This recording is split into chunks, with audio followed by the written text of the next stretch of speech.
God, I haven't done one of these in a long while. Anyway, hi. So it has been a very stressful time recently. it's been an interesting time recently. Um and I felt the need to talk about it because I haven't been making videos. Like I just haven't been doing much of anything. And I made a vlog well over a month ago, kind of talking about how I felt and where I was at mentally and, just me stuff. Like, you don't care. It's fine. But hmm, it's been an interesting past month or so, and I've had a lot to think about, and I've had a lot to consider. One of those things that I'm gonna get out of the way right off the bat, so I don't talk about it ever again, is I'm thinking about chopping off my hair. Like, I think it's about time that I go back to basic bitch vanilla matte and cut my hair short again. Um, and it's totally not because that my hair is completely out of control and is always a mess, and it bothers me in almost every way, shape, or form that it physically can. That's totally not it. I promise you. That's kind of it. um, it's become a nuisance. It's really started to get on my nerves recently about how fucking crazy it is. Um,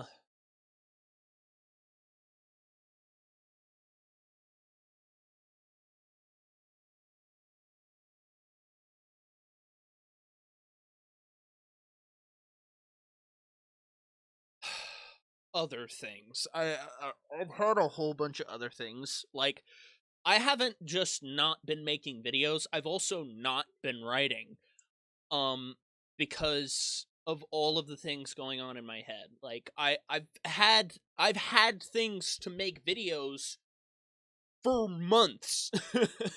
Like, I have a whole list of games that I purposefully picked out, and I'm eventually gonna go and grab a whole bunch more.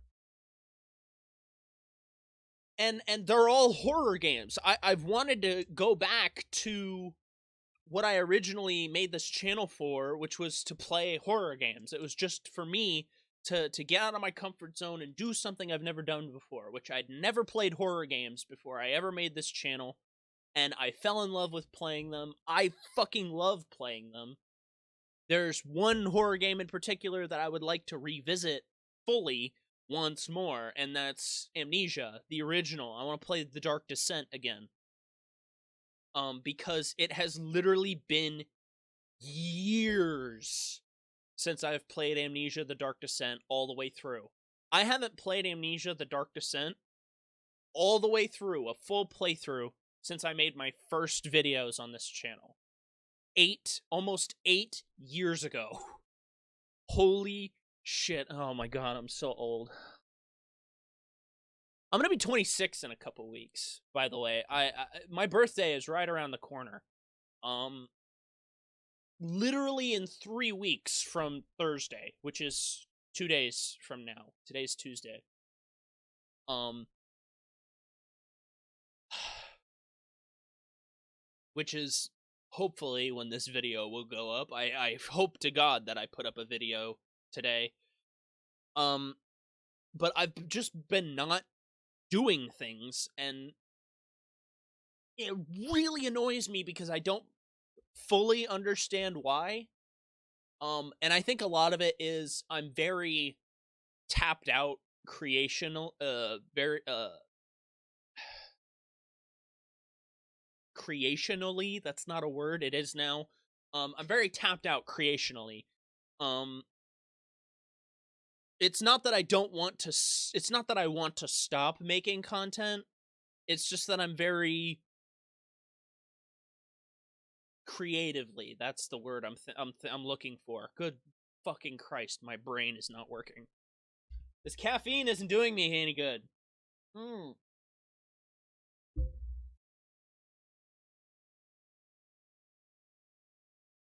Y'all see that? The color correction? It's automatically doing that.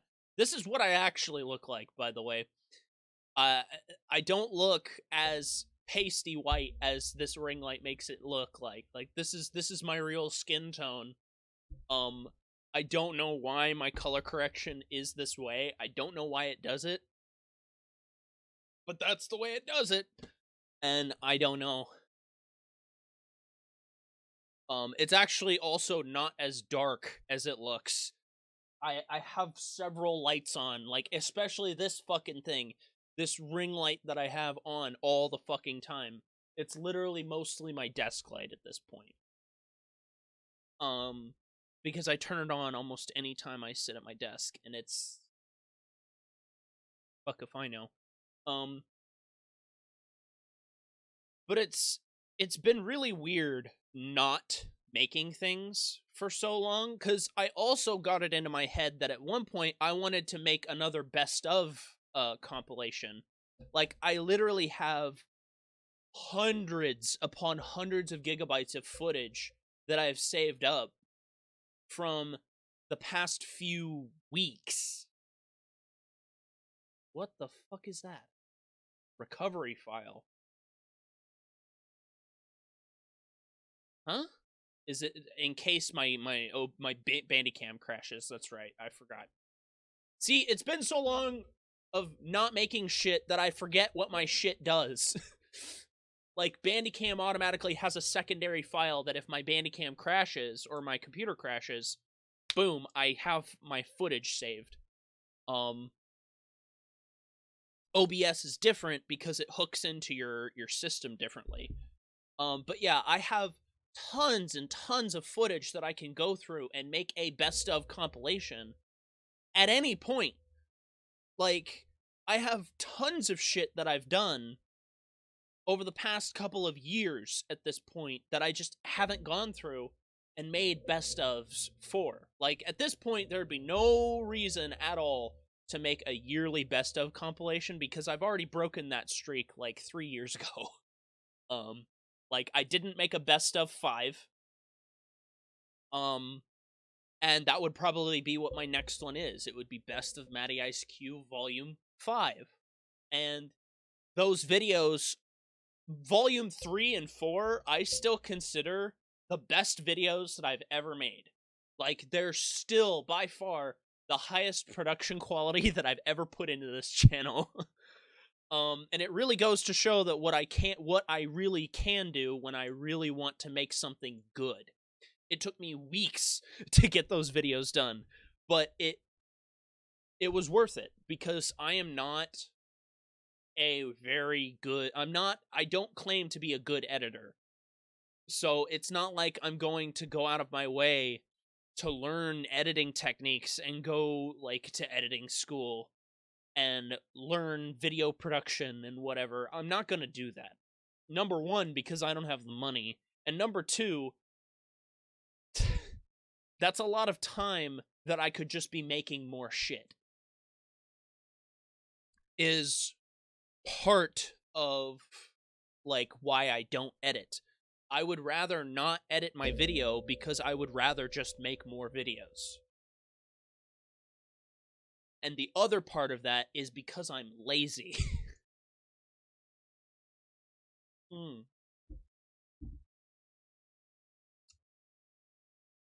it's just one of those things where I have to fight off my laziness in a lot of regards. That's another reason. That's another part of the reason why I haven't been making videos is because I've just been lazy. I've been demoralized by a lot of different things that's been kind of happening, and I've let it get to me in a lot of ways that I probably shouldn't have. And that's just kind of the long and the short of it.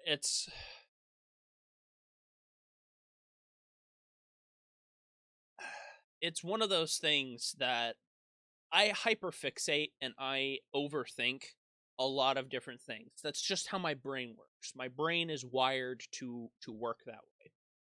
And in a lot of cases, I weaponize it for my advantage. I weaponize it to my advantage, and it allows me to have an incredible work ethic, and it allows me to be very dedicated to something.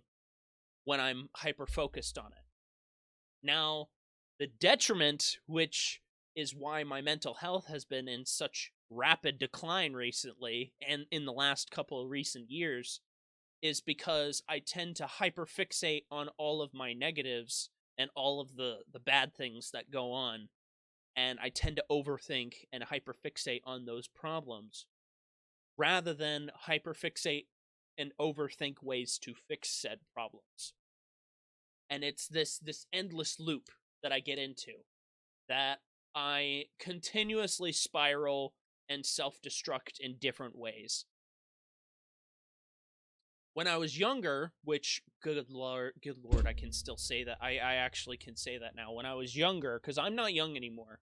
Let's get that out of the way first and foremost. I'm not young anymore. I started this channel when I was 18, and I was fresh, and I was stupid, and I was young. And I'm going to be 26 now, okay? That's 8 years of my life. That's a huge amount of time to be dedicating to anything. And it's really dawned on me how much time has actually passed, rather than just letting my life unfold in front of me. I've actually been a lot more retrospective on a lot of things that have gone on over the past few years. Like, I've had the highest highs and the lowest lows in the entirety of my channel's creation. Like, it's been massively fluctuating for years. Like, this is nothing new. And I take comfort in that, because I know that eventually I will attain those higher highs again, rather than never expecting good things to happen to me again. Now, whether or not I attain those highs again is entirely dependent on me. Like, I need to get off my ass and actually do things. I need to be making content. I need to be making things happen. And that's kind of the spark that I've been missing, the drive to make things happen, that I just haven't had recently, and it's affected almost every aspect of my life, even though it really shouldn't have. But it doesn't surprise me that it's messed with me so much. Personally, it doesn't surprise me. Everybody else seems to be in an absolute loss as to why I've let it affect me so much. 90% of it is because I derive a lot of my own self-worth from the amount of work that I can achieve. And whether that's making videos, or how much writing I have done, or work at a job in real life, those are the things that I derive a lot of my self-worth from. And it comes as no surprise to me that as I've lost that drive to continue working hard and keeping up the quality of life that I have, my problems continued to escalate, and my mental health continued to drop. And it's just been this weird downhill spiral for the past several years. And we all know why that is. I've told the story a million times in a million different ways.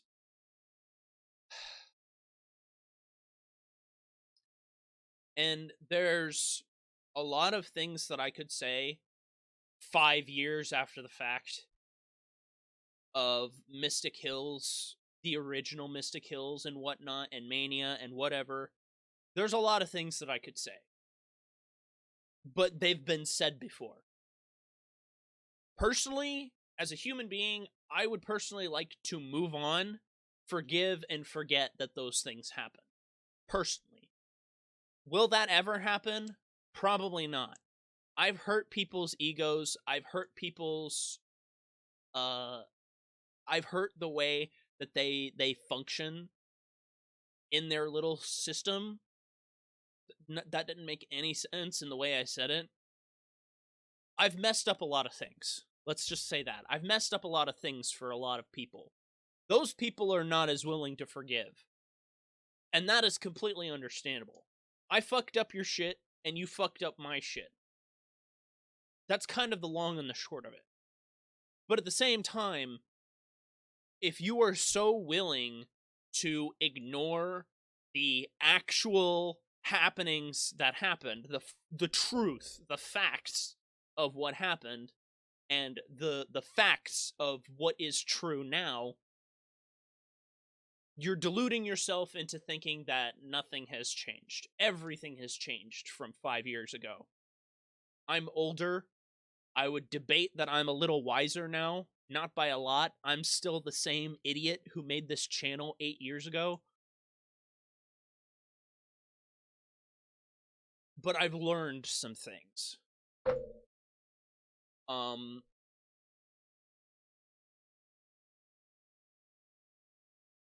it's very, to me, it's very apparent that I am different from who I used to be.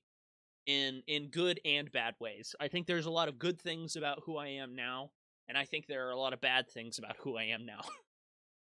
There are a lot of things from me in the past that I wish I had now. I still wish I had the energy of who I was back then. I was still full of energy all the time. I didn't want to be sleeping. I wanted to be working. And that was what I did from the time I was 18. Even before that, that was what I wanted to do. I wanted to be working on things. I wanted to be doing things. If I had that kind of energy and drive now, well, number one, we'd never be having this conversation. I'd still be making content every single day on random bullshit of whatever it is I decided to make content on. I'd spend 20 hours a day, 20 waking hours a day working on shit, and 4 hours sleeping. I would still work off of a 4-hour sleep schedule. Whereas now, I struggle to stay awake most days. It's been a really weird time for me, because I just fixed my sleep schedule again from sleeping during the day and being awake all night again. Because people are gone during the day. And when people are gone during the day, I can sit here and yell into a microphone and do whatever the fuck I want.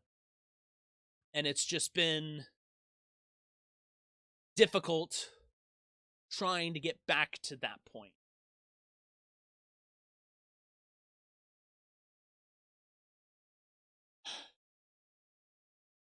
And I've had a lot of people saying a lot of different things.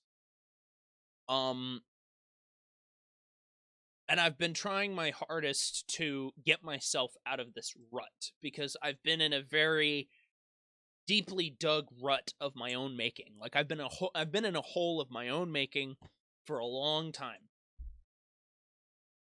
And I think, especially more recently, I've been digging myself out of this hole rather than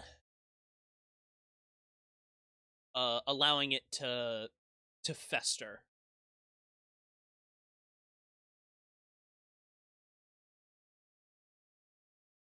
And I'm hoping that I'm out of it. I'm hoping that things will be better, and I'm hoping that things will continue to improve.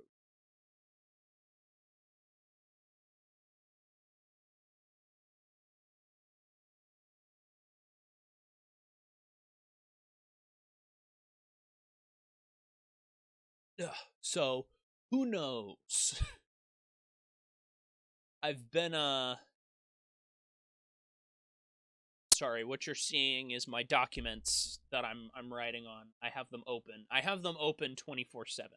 I never not have them open, and there's a lot of reasons why. It's because if I magically somehow have a new idea, I can write it down right away. And that's both a blessing and a curse, because it is a curse because anytime I look at it, I am now reminded that I need to be writing. And it gets to me a lot of times. It gets to me a lot, and I try my best to not let it get to me, because there is nothing wrong with me not writing. I can say this out loud for probably the first time in my life. It is okay if I am not writing. That is because that is my process at work. My inspiration for when I write comes in big waves. It's this huge wave of inspiration that I churn out. The last time I had a huge wave of inspiration, I churned out 6 pages of writing. And the time before that, I completely rewrote my entire plot points into the version that they are now, which I would say is infinitely better than how they were.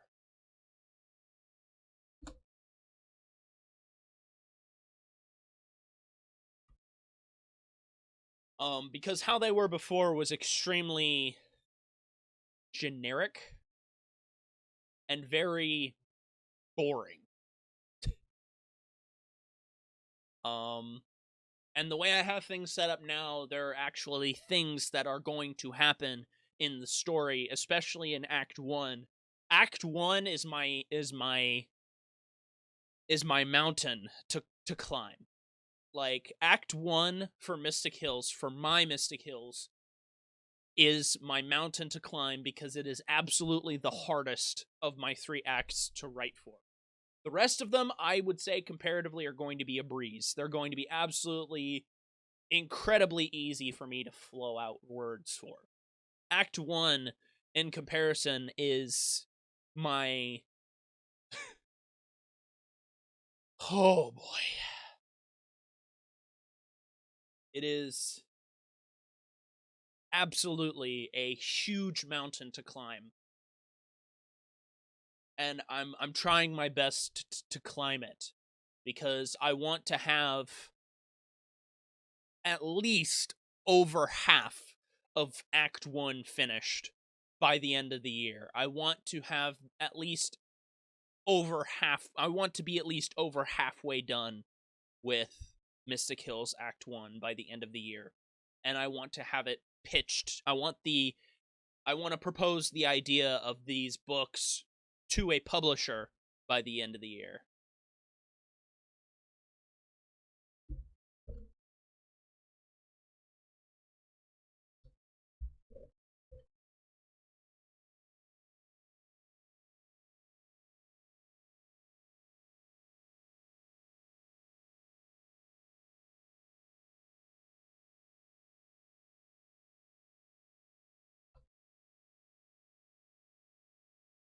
So that is my plan for pretty much the rest of this year, now that we're 3 months in.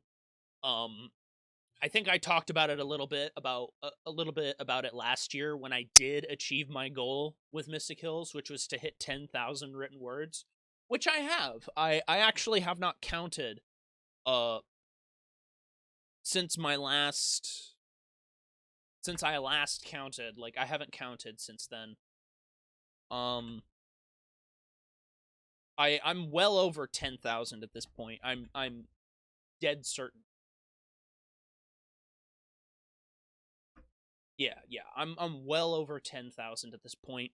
It needs to be higher. I expected myself to be at the 12, 13,000 mark at this point, but that's just me shitting on myself for not getting work done. And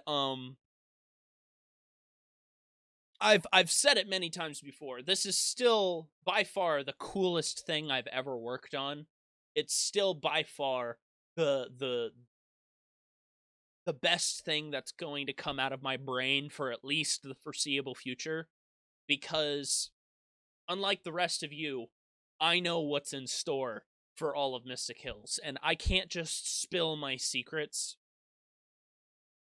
of what's going to happen and who's connected to who and what is going to happen next. Like, I can't just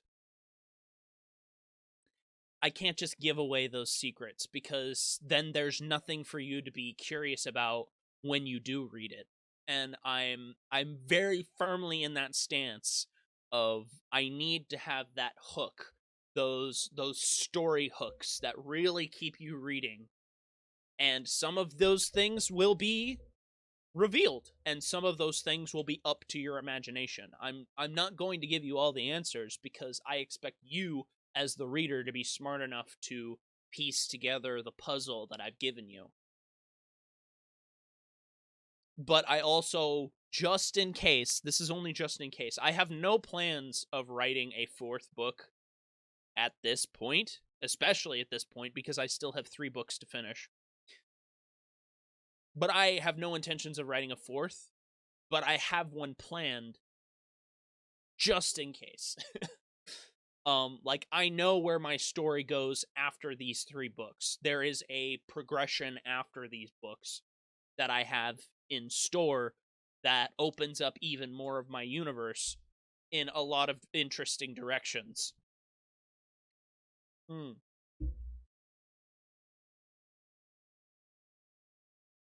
Because just like this trilogy that I'm writing, a 4th book has these aspects of past, present, and future all colliding in a single book. And that would be the most challenging thing, would be to contain it in a single book. Is the only thing that I can think of to do next to challenge myself further in terms of writing. And hopefully it goes well. I've had people who have read what I have done for Mystic Hills, and everyone I've ever shared it with loves it. They love the premise, they love what I'm trying to do. A lot of them get what I'm trying to do. And I'm glad. I'm really glad. There are people that I would love to like touch base with and consult with more and talk more about what I'm doing.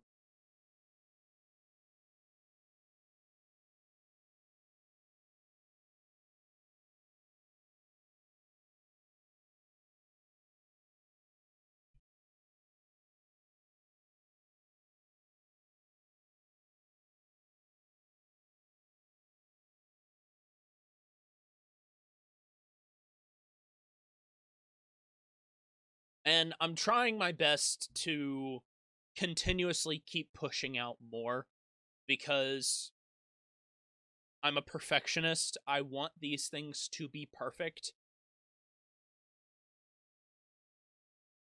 And when they're not perfect, I'm the first one who knows. Like, I'm the first one who knows when things are not good. But there are also things that I overlook in my own writings that other people will see.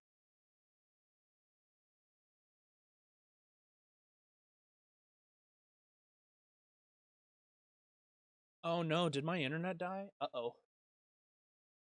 I don't think so. I think it's my computer being shit. I'm trying to not let that distract me from my thought. Like, there are a lot of things that I would love to get done and that I would love to be working on. One of them particularly being I'd love to get a new job. Like, in real life, I'd love to get a new job. But all of the places that I have, oh no, my internet did die. Everything's dead. Okay. But I would love to have a physical job to help drive my creative job, which is something that I used to be good at. I used to be able to balance those very well. And it's just been something that I've been missing for a long time. I've been trying my best to get a new job. I've been to 3 separate interviews in the last 6 months alone. And I haven't heard from anybody. So I don't know if it's just that people's requirements for hiring have gone up, or if it's just that my desirability as an employee has gone down. I don't know. Like, the 3 different places that I went to, like, I thought for sure would be like, yeah, we'll hire you right off the bat. But every time I've just never heard back from them, and I'm like, what's going on? um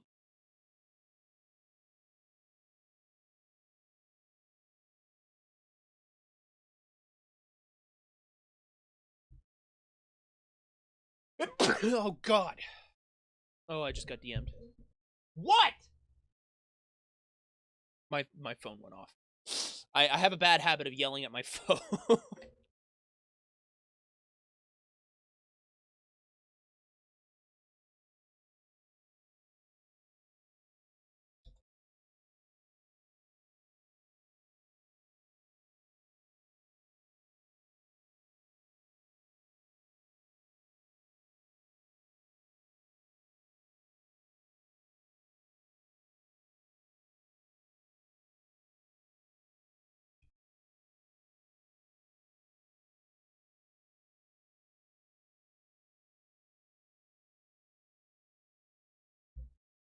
All right.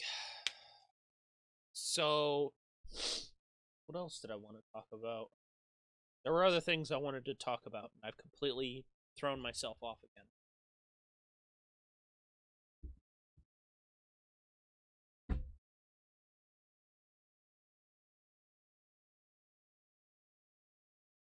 Oh yeah, yeah. There's a lot of stuff that I can talk about. Like it's actually really funny. This could probably be a video all on its own, but I'm just gonna keep it to this video because you're watching a Matt vlog.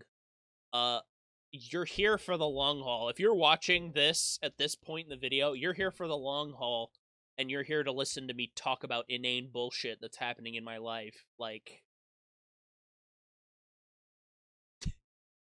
it's what you signed up for. It's what you click subscribe for. If you have my notifications on, you're a madman. If you like my videos, you're crazy. But yeah, like these past few months alone, I probably lost more friends this past few months alone than my fights with Mania ever have. It's been really strange.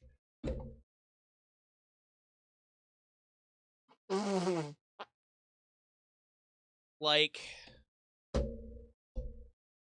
and I don't blame anybody. Like, if you break off a friendship with me, I more than anyone understand that a friendship is never built to last forever. All right?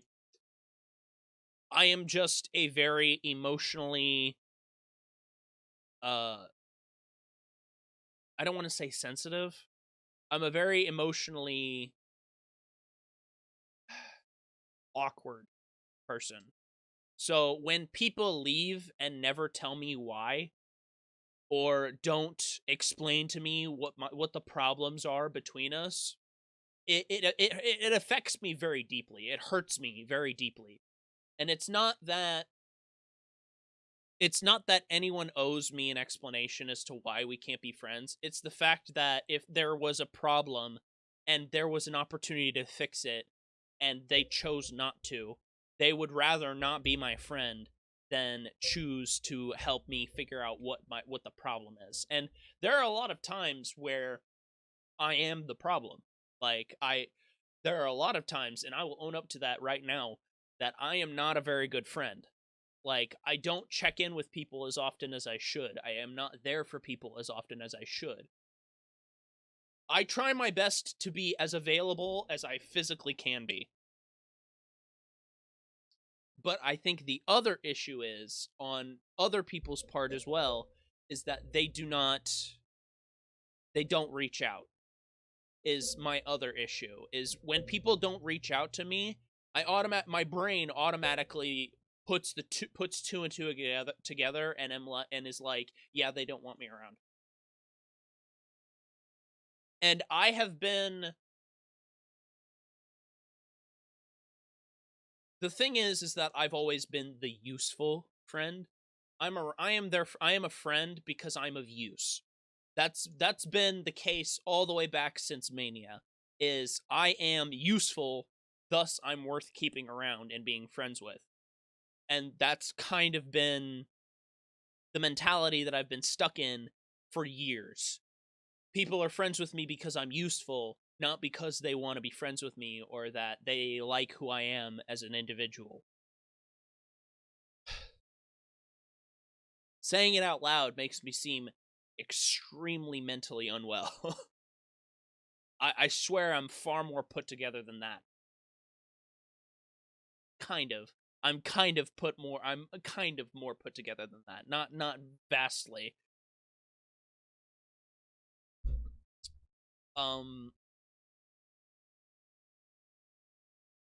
Because I'm not perfect. I will never claim to be perfect. I will fuck up. I will make a mistake. I will get in stupid arguments with you because I'm a very passionate individual. I'm very passionate in the things that I believe in. I am very much a doer rather than a sayer. Like I history of my channel to the contrary. I don't like just sitting around and saying things. I would rather be doing those things. And I've lived my life that way for a lot of cases. In a lot of cases, I've lived my life that way. I've lived my life through my actions rather than through my words. I am very much a man of my word. If I promise something, whether it takes me a year, a month, a week, 2 years, 10 years, I will live up to my word. Like, I won't forget. Like, even if you are watching this right now and you think I've forgotten you or something that I've promised you, I guarantee you, if you were to say who you are right now, I would remember you almost instantly and be like, I know who you are. I remember what I promised you. I won't forget. I didn't forget.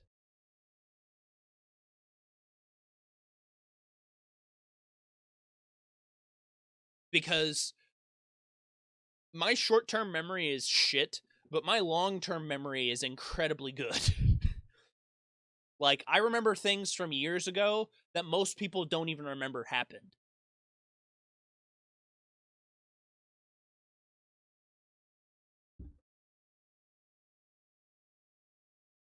And it's why I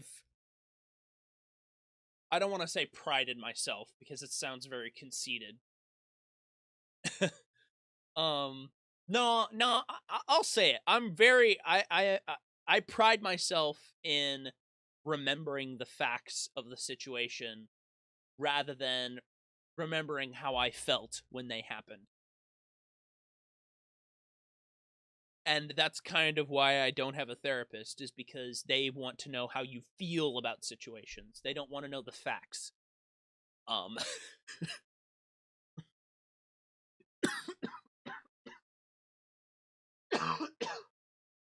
I've had counselors. I've never actually seen a therapist. Like, I've never seen a shrink. I've never actually gone and, like, poured out my soul to anyone before.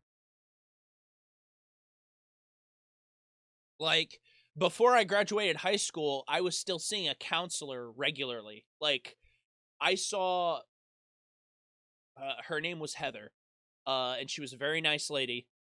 I saw her as my counselor for 5-6 years. Like, I knew her for a very long time. I haven't seen her in 7 years because I stopped going shortly after I turned 18. Just like a lot of things, I left a lot of things from my childhood behind after I turned 18. Like, a lot of the memorabilia that I have is stuff that I vividly remember, and I've either put them away or I have them somewhere. Like, I don't keep a lot of things that remind me of my childhood. Because I would rather live in the now than live in the past of who I was. Because I was a very stupid child. In terms of life experience. I did not experience a lot of life until I was already an adult. Because I was very sheltered in a lot of different ways. Not emotion. I was not sheltered emotionally, but I was definitely sheltered physically.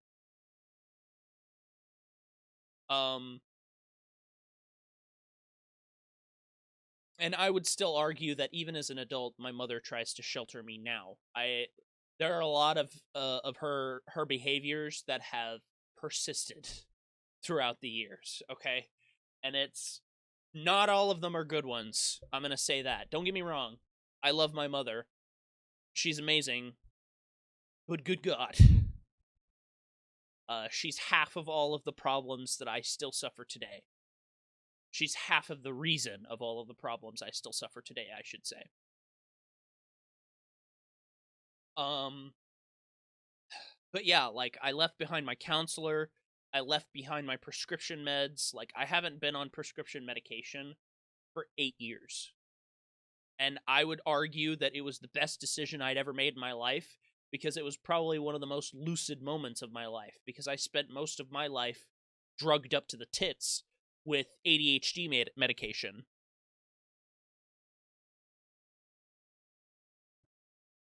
Um,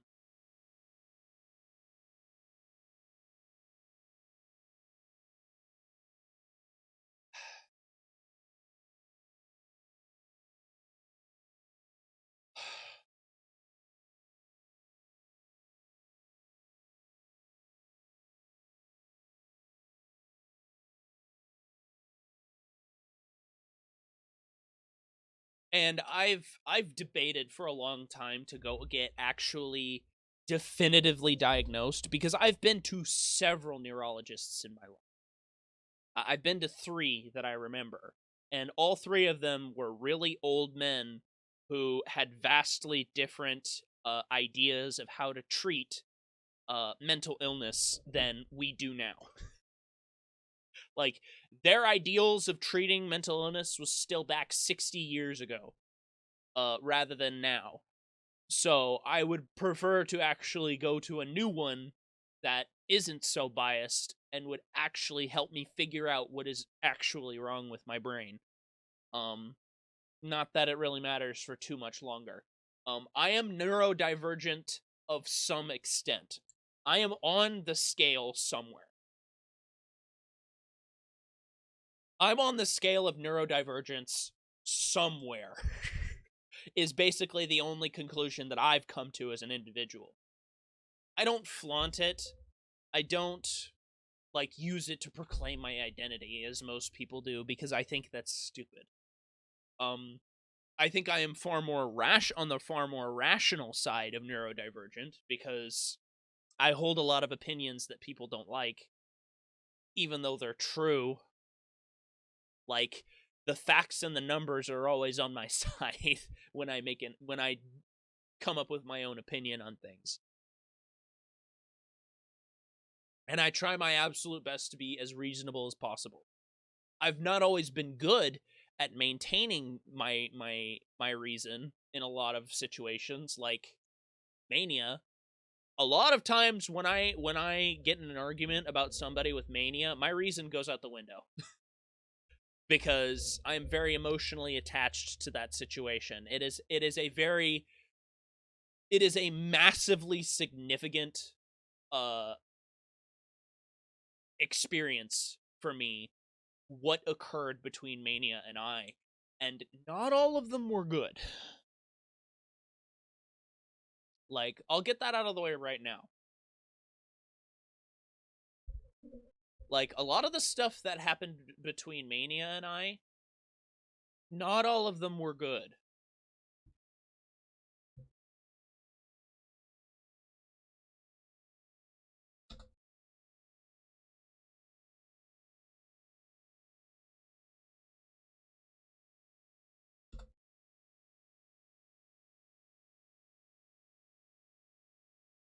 Oh, my NetSpend account is still open. Whoops.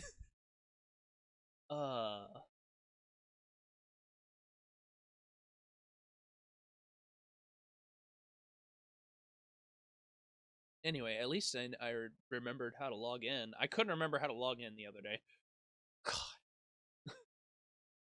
God. But yeah, it's been a lot.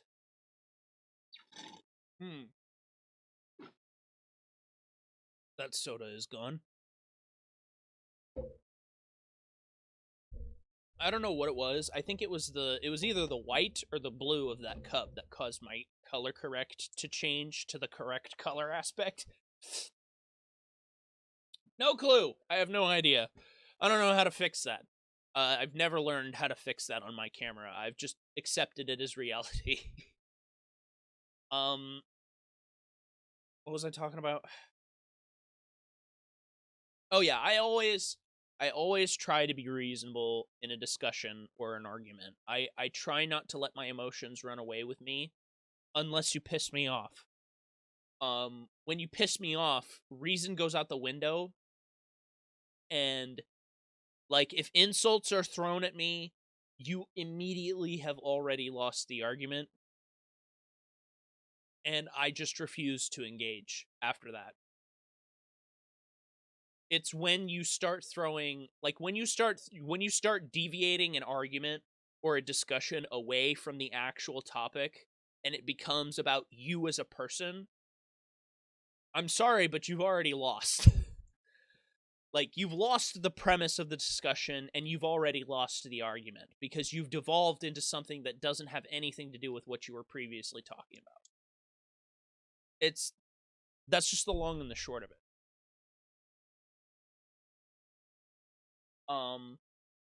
But when the premise is actually about who you are as a person, that's when things become a lot more difficult to talk about. The problems between Mania and I are about us as people rather than what actually happened. And that's been the subject of debate for a long time of who is the right person in this situation. She thinks she's right and I think I'm right. That's just the long and the short of it. We've never been able to actually sit down and have a conversation, just the two of us, since then, because she refuses to. And I think there's a lot of reasons for that. Like, personally, I believe it's because she lives her life in an echo chamber. She surrounds herself with people who validate her every decision and agree with everything she says. And I think there's a lot of problems with that. But then there's also the side of things where the power dynamic is absolutely fucking borked. Like, she is the one with the 60,000 subscriber channel, and everybody else is below her. And that is the image of herself that is perpetuated because everybody else says that to her. Which I've always cautioned her of when we were still friends. I think, and this is just what I think personally, if Mania and I ever had a chance to actually sit down one-on-one, actually talk about this situation as individuals rather than have anyone else involved, we would actually be able to hash things out and things would go back to the way they were. Now, do I think that will ever happen? No. I think she's afraid to do that, personally. She is afraid to leave her echo chamber because she is afraid of having all of her previously set assumptions about how I feel about certain things be completely shattered and her complete view of this situation completely destroyed and replaced with reality. Now, and a lot of people, I've had a couple, not a lot of people, a couple of people have asked me why I've given her so many chances.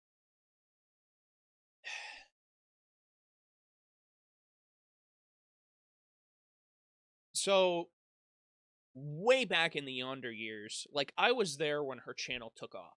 Like, I was there when she exploded. Like, her channel exploded. She had no idea what to do. She was panicking. She was screaming and crying and shaking RN. Like, she was going nuts.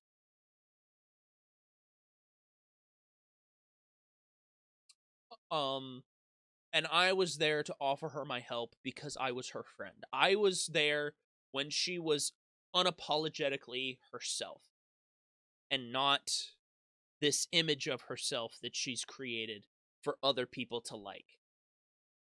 I think a lot of what Mania has gone through is that she has pandered to an audience of children so much that she's forgotten who she actually is as a person. and it shows. It shows. It shows in a lot. It shows in how she's made her content. It shows in how she's changed her content over the years. And it definitely reflects in her numbers, which I'm not going to talk about. I foreshadowed the collapse of her channel years ago before it ever started happening. And people fight with me on that topic all the time, because people fight with me that her channel is dying all the time because, oh, her subscriber numbers still go up. Yeah, subscriber numbers does not reflect a successful channel.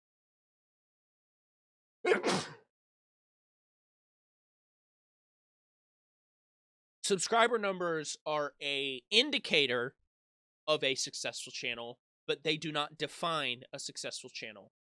You have channels who have hundreds of thousands of subscribers, tens of thousands of subscribers, like Mania, who do not get the views that reflect that number. And that number continuously shrinks the less content that you put up. And it also shrinks when the quality of that content does not measure up to what came before. Now, the original Mystic Hills, while it was extremely basic for a lot of the things that we were doing back then, it was the most ambitious thing that we had ever done. Everyone in the team was doing something that they had never done before. It was extremely ambitious, and it was huge. And it had a lot of eyes on it. Tens of thousands of eyes on it before she deleted it from the internet. Because if you look for the original Mystic Hills now, all you'll see is her remakes. Like, she either privated or deleted the original Mystic Hills.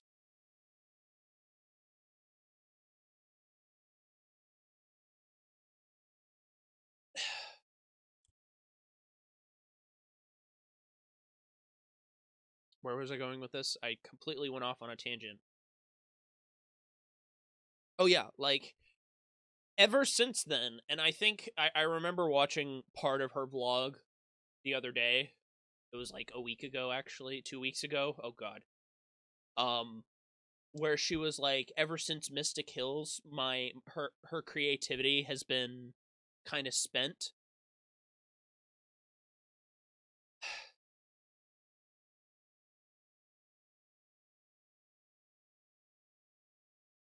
I promise this isn't a shit on her. I'm not trying to shit on her. I'm just going to say this as plainly as I can.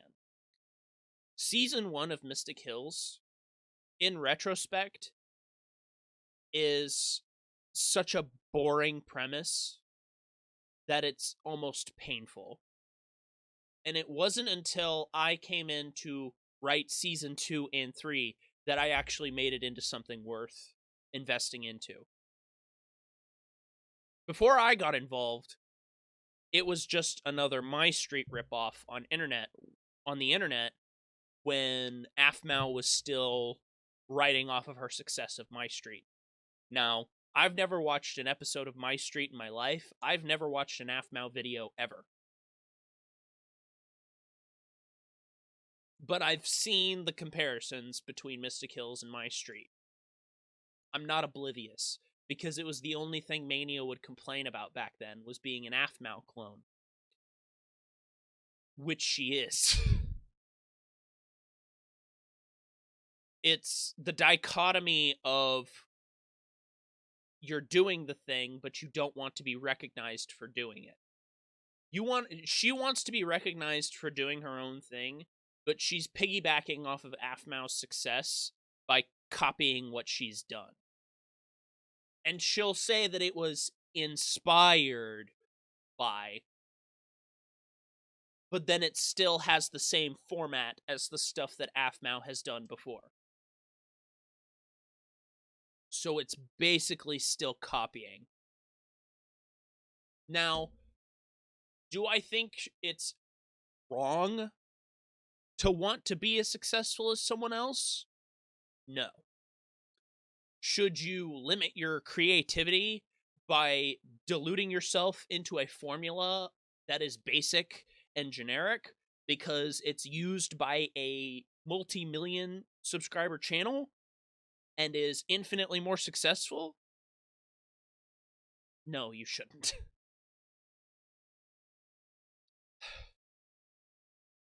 Even I learned at one point that to grow creatively, you have to stop comparing yourself to other people. You have to stop borrowing from other people and organically think of these things yourself. You can be inspired by other things, but you don't have to copy them.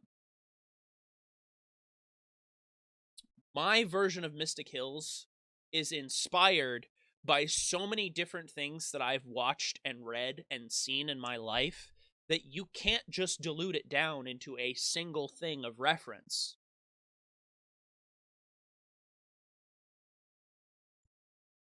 Like, I have played hundreds of video games, I've read hundreds of books, and I have seen hundreds of movies, anime, and TV shows in my life. A lot of those things have stuck with me, and a lot of the premises of those stories have stuck with me to the point that I've been able to creatively create, fuck's sake, to creatively craft a world of my own. And it is entirely unique in a lot of aspects because it doesn't exist anywhere else in fiction. Now, the argument of originality. When it comes to it, I'm going to say it right now. If you're watching this, which I doubt you are, you probably left 45 minutes ago after I started. And you are a writer or a creative of any kind, the concept of originality is false. Because everyone has become inspired or seen something that they've based their creation off of. Okay? The concept of of originality is very, very, very gray. Because there is always some sort of inspiration that your originality comes from. My Mystic Hills is entirely original because it has a completely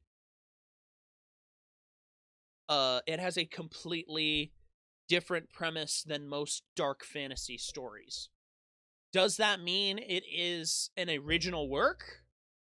Technically, in the world of creativity, of art, I would say yes, it is an original work based off of their criteria. Would I say it is an original work? No. I've been inspired by hundreds of different things throughout my life, and that is what a lot of my writing comes from. It comes from those inspirations. There are a lot of different things that I've based my creations off of, and it's just the way they interact that's original rather than the concepts themselves.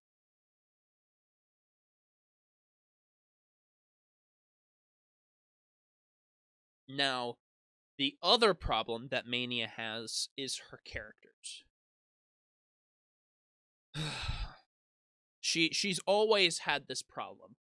I think Mania has the capabilities to write, to create her own worlds. I think she has that creativity to do world building very, very, very well. She is not a character writer in any aspect. She is, to put it bluntly, she's terrible at it. She's always been terrible at it. 90% of her characters were nothing when I started writing the original Mystic Hills. And this is why the argument that Mystic Hills exists because of me always comes in. It exists because of me, because I actually made something out of it. She created a world, but it had nothing in it. Like, the characters were basically next to nothing. The ideas around the mystics and around the mystic realm and all of the mystic king and all these things were just abstract ideas rather than actual concepts. And when I stepped in, I made those concepts come to life. I made the characters into something. I made the mystics turn into something interesting. I made Mystera into something interesting, which I turned to the mystic realm and actually gave it a name. It is Mystera. It is an actual place that you can visit in those stories. It is an actual world filled with an entirely different set of cultures and peoples and creatures that you can't wrap your mind around. I created this world. I helped forge this world of magic into something new rather than into something that didn't exist. And I think that's a problem with a lot of her stories, is that she's able to set the scene, but she can't write the dialogue. to give you an apropos analogy.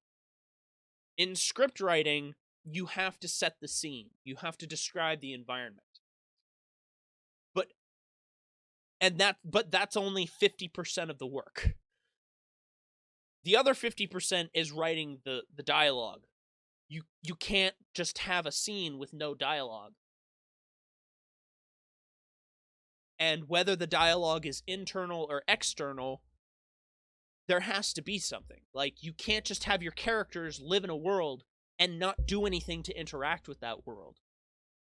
You can't just have the world unfolding around them while the characters stand around and look stupid because they don't know what's going on. They need autonomy. They need agency. You need to give them purpose.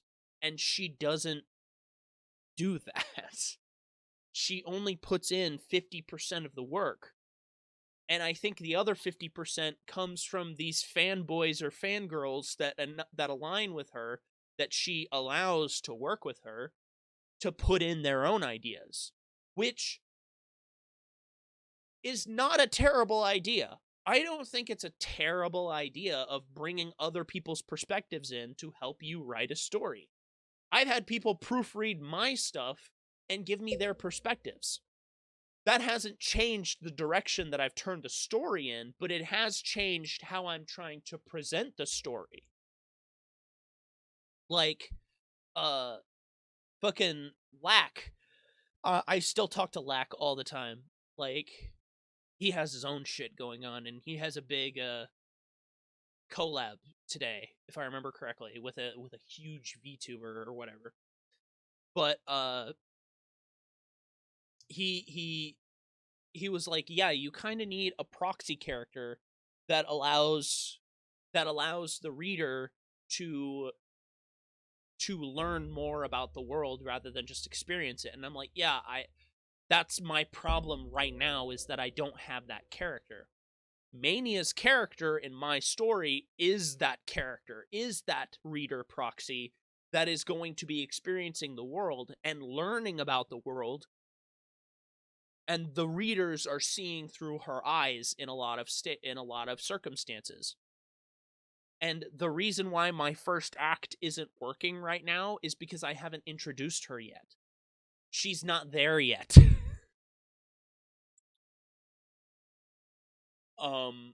A lot of things have just kind of unfolded, and the mysterious nature is supposed to make you think about it. Like, what does this mean?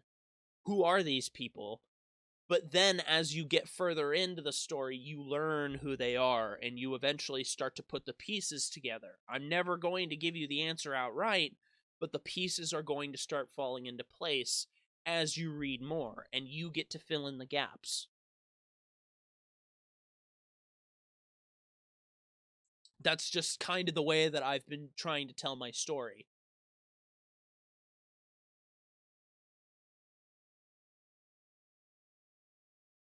I think Mania's problem is that she wants everything to be explained.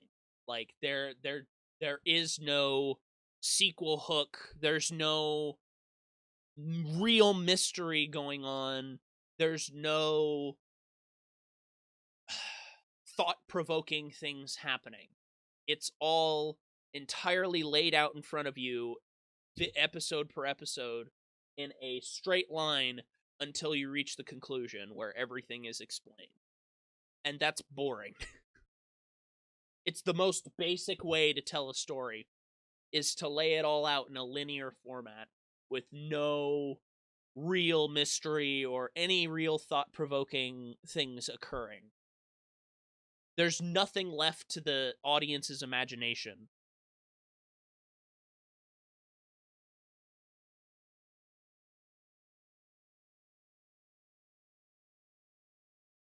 That was a weird noise outside. Anyway. Weird sound outside. I think it was just a truck going by and it just had a weird muffler or something. I don't know. Fuck if I know. I don't know. There's a lot of stuff that I could talk about into that. And again, this is not, I'm not trying to shit on Mania for these problems. It's just that she's not that kind of writer. And that's kind of it. Like, that's it. She's not that kind of writer. I've said her strengths are in world building. She is not as well-rounded of a writer as I am, mostly because she's never pushed her comfort zone as much as I have. Like, I have actively pushed my comfort zone in writing things over the past several years. It has taken me many, many years to get to this point. But she has stagnated because she refuses to step out of those lines that she has drawn for herself. She's stuck in her own box and refuses to step outside of it. And any time that she's thinking about stepping outside the box, she has all these people around her who say, no, the box is fine. There's nothing wrong with this. You're perfect. And throw away all of those challenging thoughts about herself. It throws away all her doubts, and it's not always good. It is nice to have people who support you, but you also need people around you who recognize the flaws in what you're trying to do.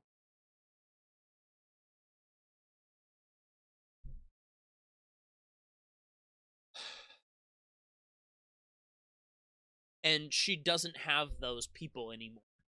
Like, ever since I left, all of the people who were like that, who would challenge her ideas, left with me. Like, I was challenging her ideas on how to do certain things, and then for some reason I was painted as the enemy, as if I was trying to keep her from achieving things, which was not the case. I wanted her to achieve those things. I just made it clear that the way she was doing things then and now, they're never going to work out. The reason why she abandons almost every single storyline that she has created is because she has no idea how to actually utilize them. She has no idea where to take them, because she'll make the world and the world building, but then have no idea what to do with the characters and have no idea what to do with the plot. That's what happened with Mystic Hills. That's what's happened with every other story that she's tried to tell. Now, the final problem, and probably easily the biggest problem with her storytelling, is she has limited herself to a medium that has little to no creative freedom to express the story in. And it's because she tells all of her stories in Minecraft. They are delegated to Minecraft roleplays rather than actually becoming real stories. And that is something I tried to push her to drop almost immediately after Mystic Hills. Don't get me wrong, I think that there are people who can make a Minecraft roleplay interesting. I don't think Mania or myself are one of those people. I don't think that's who we are.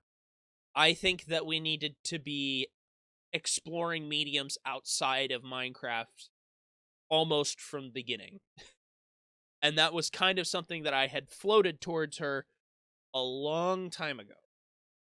I think if Mania wants to reach her fuller potential, she needs to leave Minecraft and jump into something like 3D animation or just animation in general. I left the Minecraft medium a long time ago, and I started writing and continued with something that I was good at, which was writing. It was only when I started writing Mystic Hills Season 2 and 3 that I learned that I was actually a very decent writer. So I pursued that even more. And when I did, I wrote the original Mystic Hills Origins, which was even better than what Mystic Hills was when I was writing that.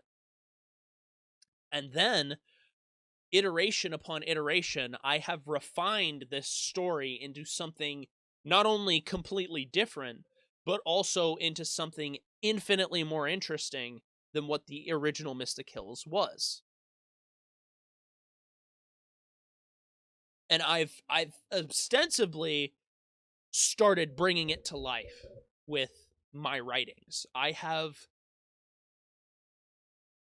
over 10,000 words of this story written, and I have everything in here of what I want to do with this story and what I want to do with this world and where my characters are going to progress, the lines they're going to say, the interactions that they're going to have with each other, who's going to meet who's going to befriend who's going to hate who's the enemy, who's the friend.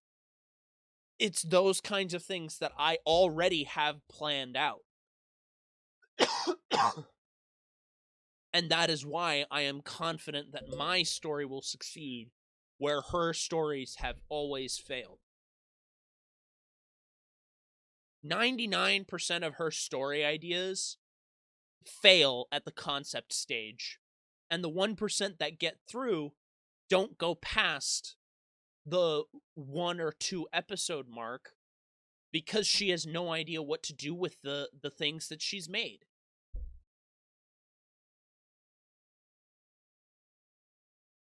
Now, am I saying I could be an infinitely better Minecraft role player? No. I instinctively hate things that are Minecraft. I haven't touched anything Minecraft in 5 years. Because of that situation. Like, it completely ruined my perception of what Minecraft is and what it can be used for, because every time I look at Minecraft, all I think about is my failure to help Mania.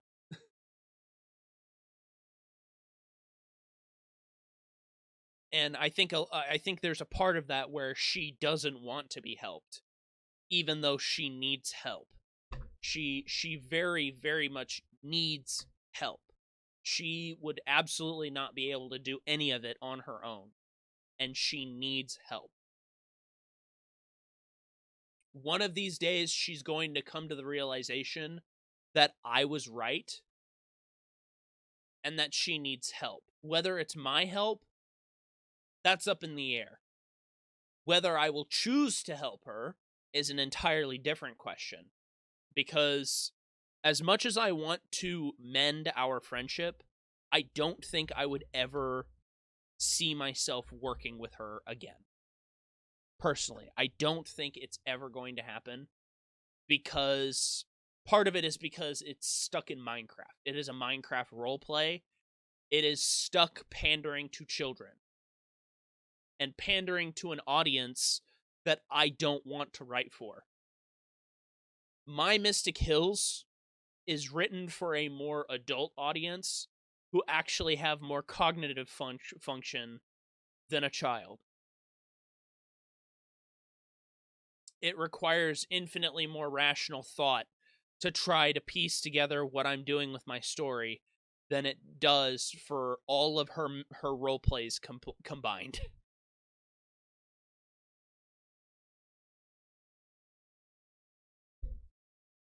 I'm writing for an adult audience, and she is creating for a child audience. As much as she does, I don't know what happened, but my Bandicam crashed. Like it died. I don't know what happened. I've been talking for more than an hour, for almost an hour and a half, is probably why. Um, I'm fixing the corrupt footage right now. I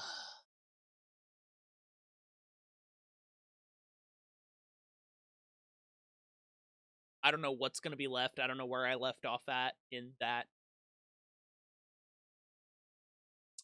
footage, but it's probably not gonna be where I thought it was. So I don't know. To sum it all up, I don't think I'll ever work with Mania on anything creatively again. I would love to go back to being the way we were, which was we were really close friends. I think the main problems to why our friendship failed is, number one, it's because she shut me out. Like at one point, she completely emotionally closed herself off to everyone. What?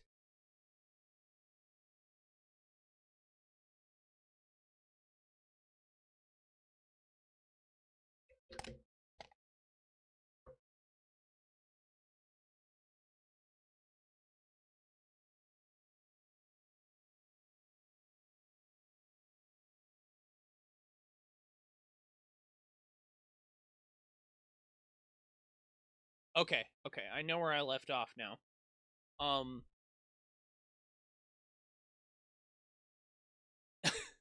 That was weird. It said it failed, but it fixed the footage. So fuck if I know. Bandicam works in mysterious ways. I haven't updated my Bandicam in years.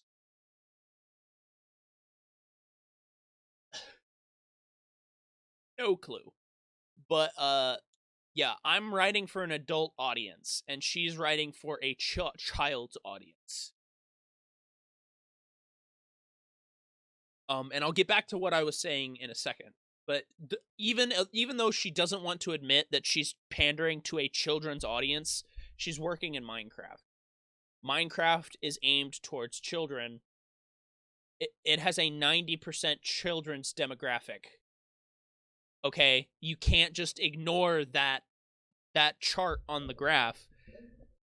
That didn't make any sense. You can't ignore that point on the graph. You can't do it. If you ignore it, then you're being intellectually dishonest with yourself as to what kind of audience you are pandering towards. Now, as a writer or a creative, you shouldn't be pandering towards anyone. You should be making something that you want to be making and not what other people want to see. And I think that's the trap that almost every single, what that 85, 90% of creatives fall into. Whether you're an artist, you're a writer, you're a producer of anything, you will fall into that trap at one point. And I think it's the trap that she's fallen into now.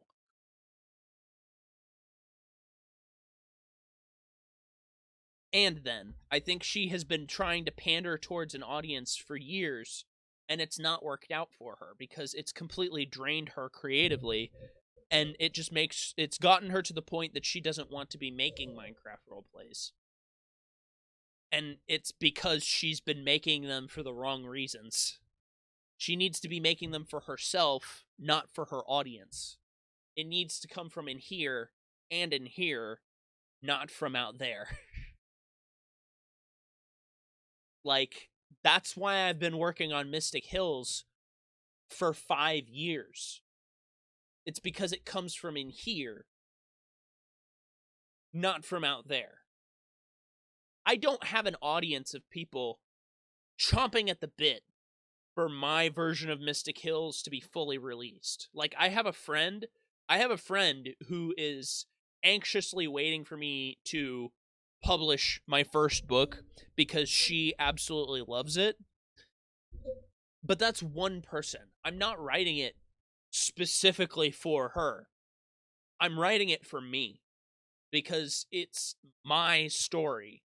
It was created in my brain.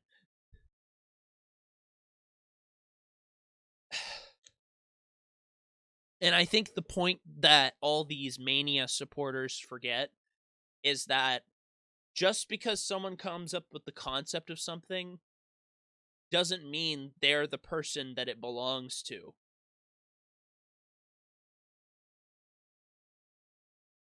Like,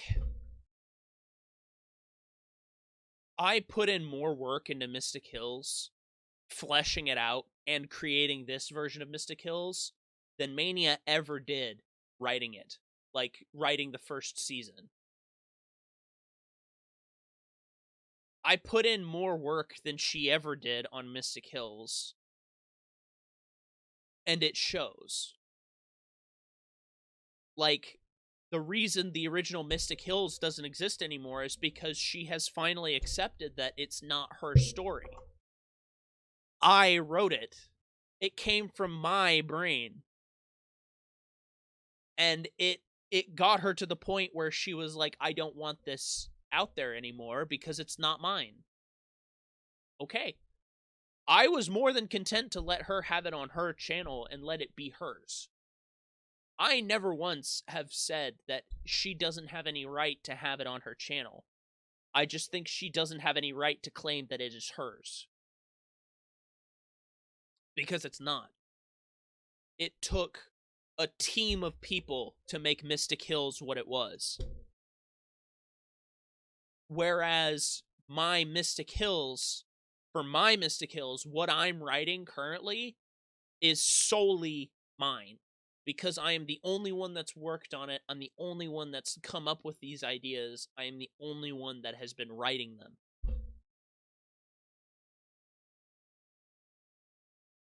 Now, if she was helping me work on it, then yes, I would say it was a collaborative effort. But she's not.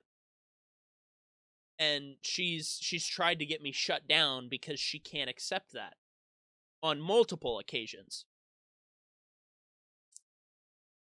The most recent example was the lawsuit threat that she made Chris threaten me with last year, almost around this time, about late March, early April. Which I've been using that as a source of ridiculing them for the entire time. I think the fact that they thought that they could get me in a courtroom was laughable. It was pathetic. The fact that I had touched a nerve so badly that they thought that they could get me, that they could get a judge to take a case that ridiculous, it just makes me laugh every time. It makes me laugh because you cannot admit from a case filing that the reason why we're having a disagreement is because of a Minecraft roleplay. And that singular fact, if even if you were to lie to a judge and tell him that there were other reasons outside of that, the moment that I would come up and talk to that judge, I would specifically state, yes, this is because of a Minecraft roleplay, and I have the receipts. Mania and I have 8 years worth, not 8 years worth, but 7 years worth of DMs that I still have access to that directly reference Mystic Hills as a project we were working on.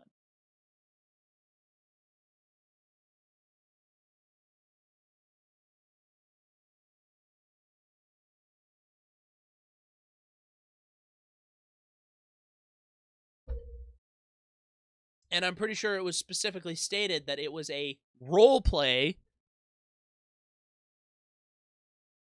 numerous times.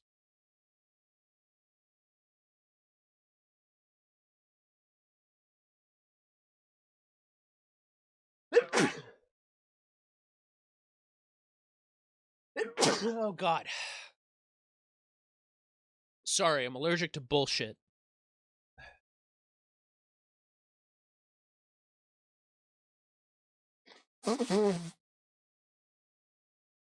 It's...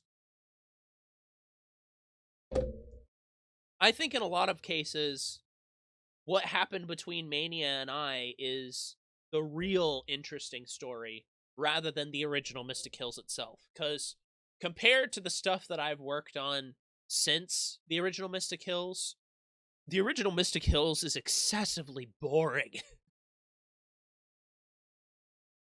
It's so boring.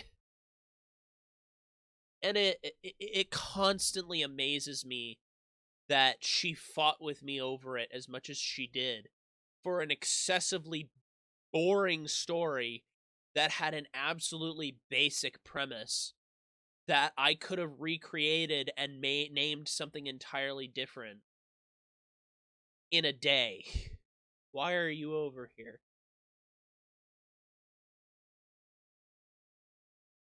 Oh no.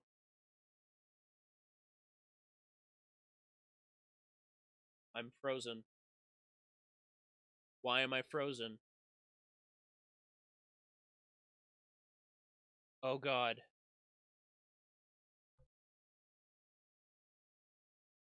I can't...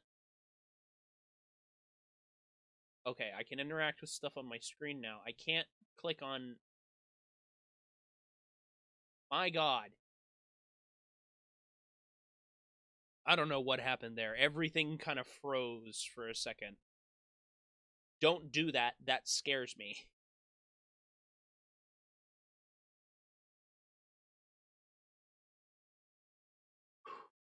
I have a whole other ass video to edit together too. By the way, like I did a cover of I covered Elden Ring Reborn in a video here recently. My god, that's 3 hours of footage.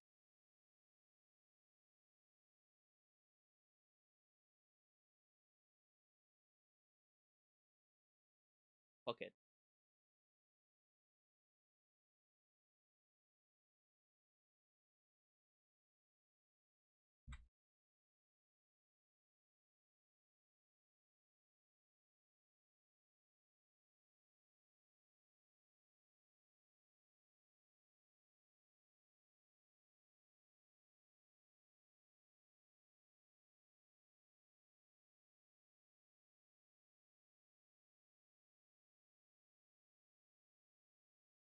Okay, I'm gonna let that go because it's gonna take at least an hour to render.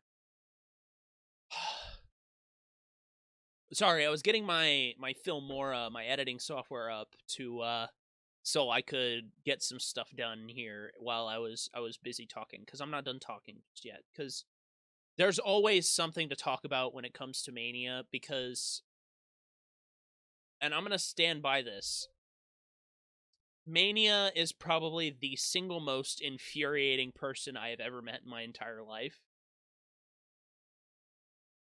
And it's one of those weird dichotomies that I have with an individual of I'm endlessly fascinated with how they think, but I absolutely cannot stand them as a person. And I think we both share that on some level, cuz there was a time where she would complain about me every other day, like in her little private groups, her private group calls, or her private server with her team. And I know for a fact that those things still happen. Because, and just in case, Mania, you're watching this, your little private group therapy sessions are not as private as you think. Because the people you talk to about those things, they also talk. And there are people who reach out to me who tell me about those things that you say. It's been this way for 5 years. I don't like hearing about you complain about me, and I've purposefully told people who do reach out to me who learn about that to stop telling me, but they come and tell me anyway.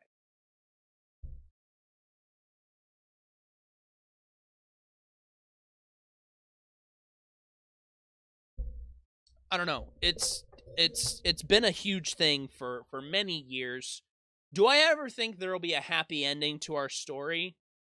Probably not, because she made it explicitly clear when we had that bullshit gaslighting call that she had with me almost a year ago that I still have. It's privated on my channel. I have it saved just in case I ever lose the physical copy. I have a digital copy on my channel. It's privated. You'll never find it. It is evidence. Where Chris and Mania tried to gaslight me into thinking that Mania was the victim for an hour, which blew my mind. It blew my mind that they thought that they could do that to me and expect me to just fold. I didn't. I haven't. I still won't. And I think that's the mentality that Mania needs to change. Otherwise, this problem will never go away between us. And we are inextricably, inevitably going to bash heads again because we both exist on the same platform. We both exist on YouTube, and we both know we exist on the platform. She's been trying to branch out onto Twitch and become a VTuber to mediocre success, I would say.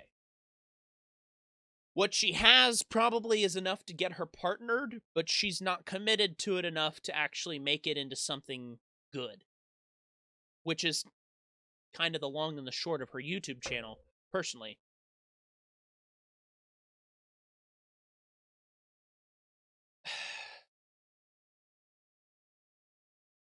I think with Mania, her passion is there, but she does not have the work ethic or the dedication to see it through.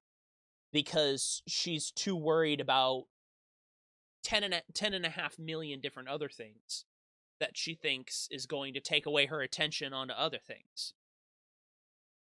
And it shows in how she writes, it shows in what videos she uploads, it shows in her streams, and it shows in her VTubing little stint that she's going through. Because, and this is kind of a hot take, I'm going to throw this out there. Anyone can be a VTuber. Not everyone can be a streamer. Not everyone can be a YouTuber. If you can't stream daily, if you can't upload on a constant basis, you're not going to make it as a content creator. I've been making YouTube videos for almost 8 years. Okay? I have it on the utmost authority that I'm going to tell you. If you are not consistently uploading, you are not consistently growing your channel. My channel has been stagnant for 3 years because I've not been consistently uploading. And any time that I am consistently uploading, my channel is growing. And it's shown in the numbers. Now, is that the only factor that makes a good content creator? No. It is also the quality of your content, thumbnails, editing, and most of all, luck.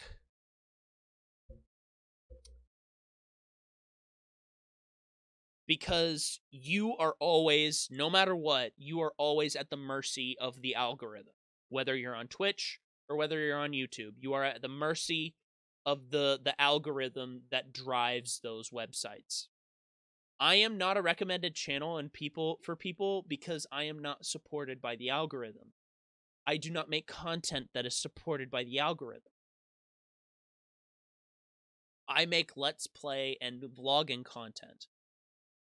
That is not supported by the algorithm. Let's Plays haven't been a popular medium in 5 years. Reaction videos are more popular than Let's Plays. Let's Plays are kind of almost at the bottom of the barrel. Reactions are right there at the bottom. It's why I don't do them very often. I've made reaction videos to stuff that's pertinent, like the Dark Souls stuff and the Elden Ring video that I watched. Like, those things were topical for the games that I was playing at the time. And it was a retrospective and a moment to allow me to express my thoughts on those games rather than the videos themselves.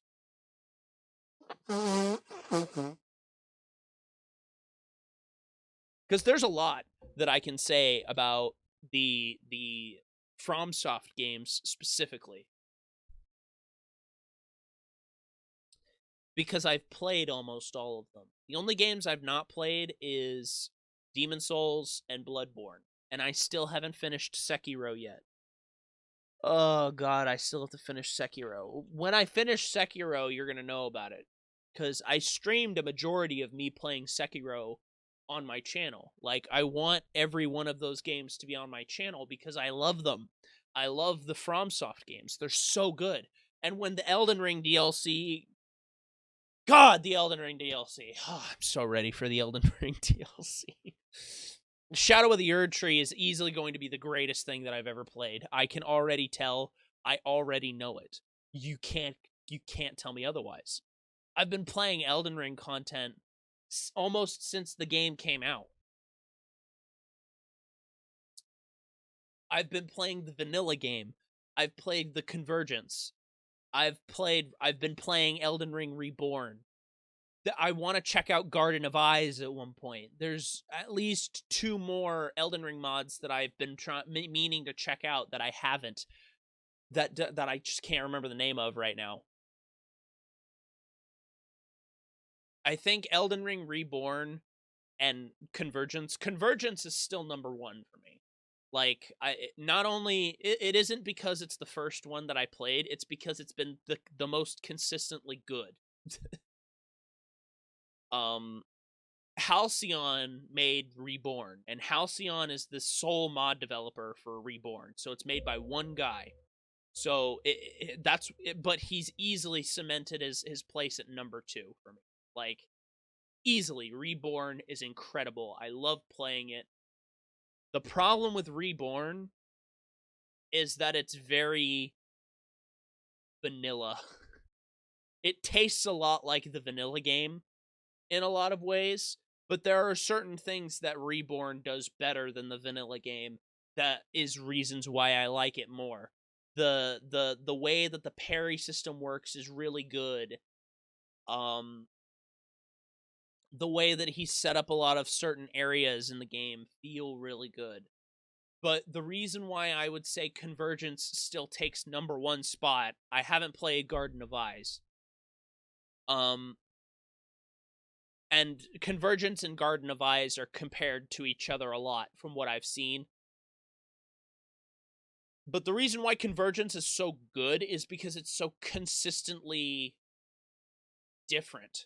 Like, it takes the areas you really see that these mod developers understand the level design of a FromSoft game.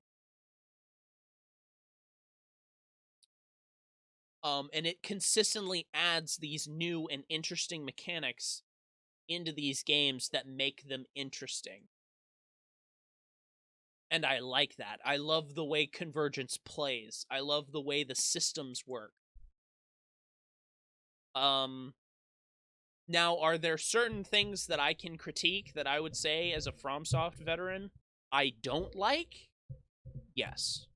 I think a lot of the problems with these mods in particular is artificial difficulty. I think the problem, and even FromSoft are not immune to this problem. FromSoft were the originators of this problem. I think Dark Souls 2 is probably the biggest example, I would say, of artificial difficulty. More enemies does not equal good.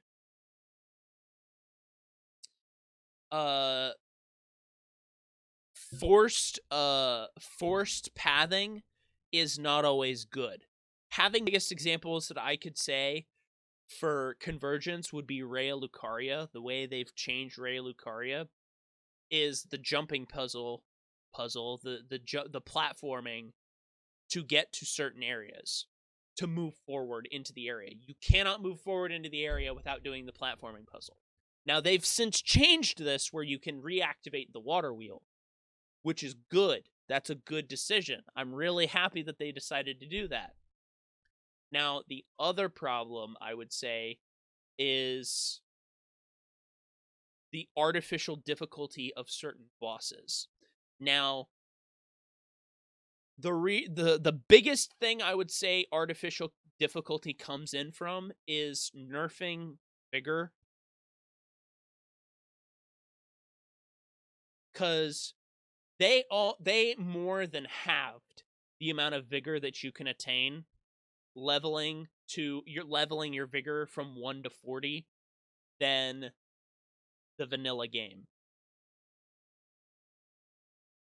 I would say 40 vigor is a good cap to how much vigor you absolutely should want to aim for in any build. But in Convergence, 40 vigor is only 1200 health. With a Great Rune, by the way. With the 10% bonus from a Great Rune, by the way. It's only 1200 health. Every single endgame boss can two-shot you at that amount of vigor. And that, I would say, arguably, is artificial difficulty. You are artificially increasing the difficulty of the bosses by decreasing the amount of health that you can have. Now, am I saying that you can't acquire ways to negate that problem? No. You can get the Dragon Crest Great Shield Talisman for the 15% damage negation. You can get better armors. You can get more damage. You can learn the boss moves. Now, as a FromSoft player, the reason why I play these games isn't just for the difficulty of the games. It's not just because these games are hard. It's because of the way the gameplay feels. All right? I love Elden Ring because I love the way Elden Ring plays. Even more so than Dark Souls 3 or Dark Souls 1 or Sekiro or arguably Bloodborne or arguably Demon Souls. I'd say arguably because I haven't played those two games. The movement and the way that the combat feels for 90% of the game is incredible. Now, there is the 10% that is bad. And the reason why I would say it's bad is because of the way some of the enemies are designed. And the way some of the levels are designed. And that 10% usually solely exists in the optional dungeons. And the reason why I purposefully overlook that content is because it's optional. You don't have to do it.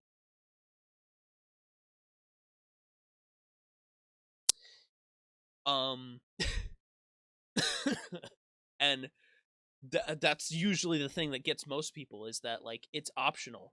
You don't have to be doing it. Why are you doing it if you don't like it? Don't do it.